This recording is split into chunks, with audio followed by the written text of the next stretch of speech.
These two Israeli diplomats shot in cold blood in Washington, D.C. last night, and witnesses say the suspect shouted "Free Palestine" while being detained.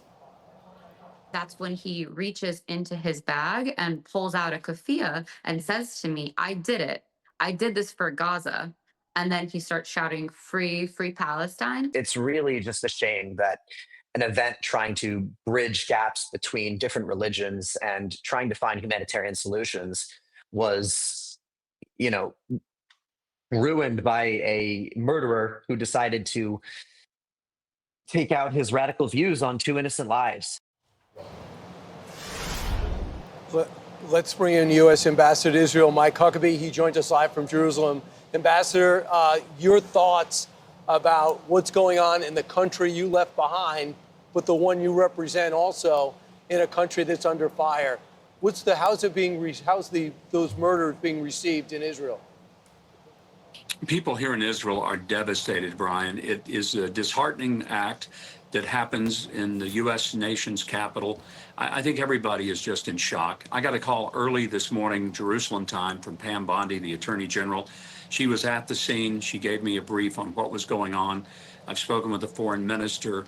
I've spoken with the the ambassador of Israel to the U.S. and to the father of the young man who lives here in Israel.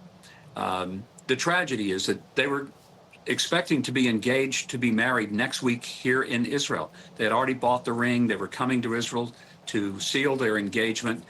And it's just a horrific tragedy, an act of terror, and another way in which we have to recognize Jewish people all over the world are being singled out for these kind of horrible attacks. You know, Ambassador, what do you think we need to do better in the United States to make our kids aware?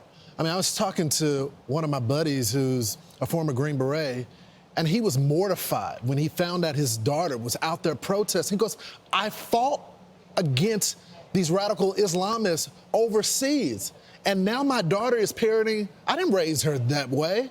There's a lot of parents that feel that way as well, Mike. I would say, Lawrence, bring them home.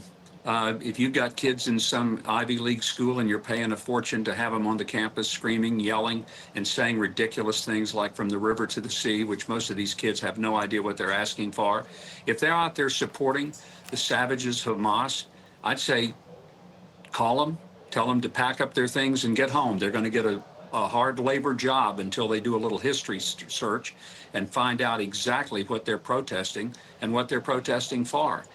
This is an outrage. And when I see what should be educated European nations like the UK and France and Canada go after Israel, I just want to say to them, do you not remember how you won World War II? They're upset because Israel is trying to free hostages out of Gaza, trying to get them from the hands of Hamas. The reason that that war has gone on so long and so many casualties is not because of the Israelis or the Americans. It's because of Hamas. We need to know who the real enemy is. And we've got a lot of ignorant, idiotic people who don't seem to understand the difference between right and wrong. It shouldn't be that complicated. Ambassador, before you became governor of Arkansas, you were a minister. You had a big church.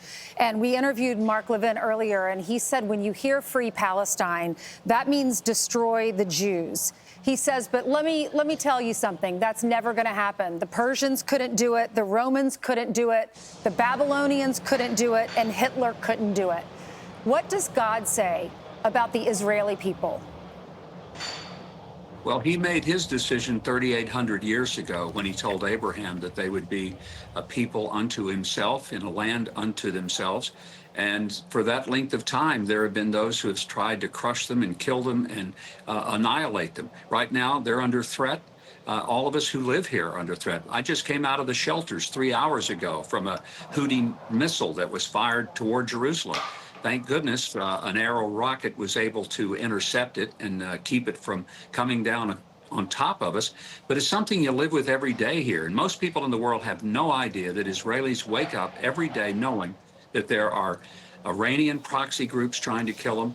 And then there are individuals who are trying to kill them, just like what happened to those two precious young people, both employees at the Israeli embassy in Washington. Mr. Ambassador, thank you so much for being with us. Thank you, sir. Our thoughts and prayers Thank are you. with the Israeli people. I'm Steve Doocy. I'm Brian Kilmeade. And I'm Ainsley Earhart. And click here to subscribe to the Fox News YouTube page to catch our hottest interviews and most compelling analysis.